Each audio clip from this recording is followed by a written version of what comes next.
મિત્રો, આજે આપણે સીઈટી ની અંદર જે પદના ક્રમનું એટલે હરોળના દાખલા છે એના વધારે 3 ઉદાહરણ આપણે જોશું. તો પહેલું ઉદાહરણ છે મધ્યાહન ભોજન એટલે MDM. તમે મધ્યાહન ભોજનમાં છોકરાઓ જમવા બેઠા હોય લાઈનમાં, એમાં અંજલિ નામની છોકરી છે એનો ક્રમ અહીં આપેલો છે.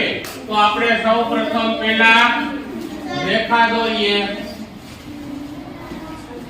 અંજલિનો ક્રમ બંને બાજુથી 14મો છે. કેટલામો છે? અહીંયા અંજલિ બેઠી છે, બંને બાજુ એનો 14મો ક્રમ છે. તો આ બાજુ કેટલા હોય? આ બાજુ કેટલા હોય? 13 ને 13, 26 ને 1 પોતે 27. કયો ઓપ્શન આવશે? 27C. ચાલો બીજો દાખલો. જો એક વર્ગમાં રાધાનો ક્રમ શરૂઆતથી 34. ચાલો આપણે એક રેખા દોરીએ.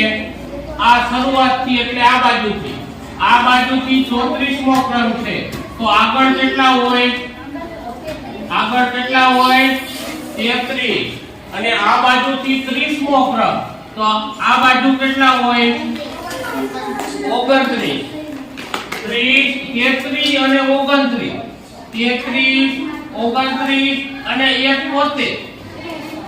ચાલો 10 ને 33, 13, 10, 13 વધી પડી 1, 4 ને 6, 63. ક્યાં છે આમાં?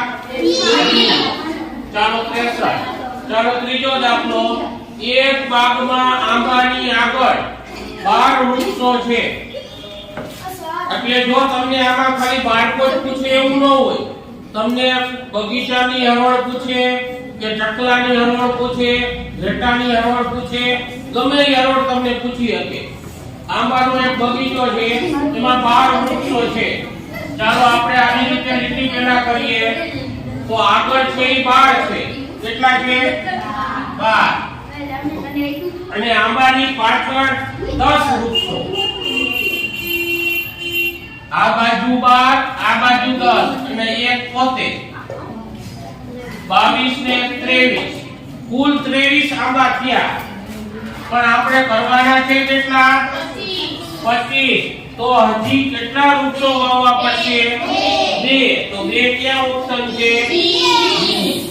ચાલો આવા દાખલા આવડી જાય તો માસ્ટર તુલ સાથે જોડાયેલા રહો અને આવા દાખલા શીખતા રહો.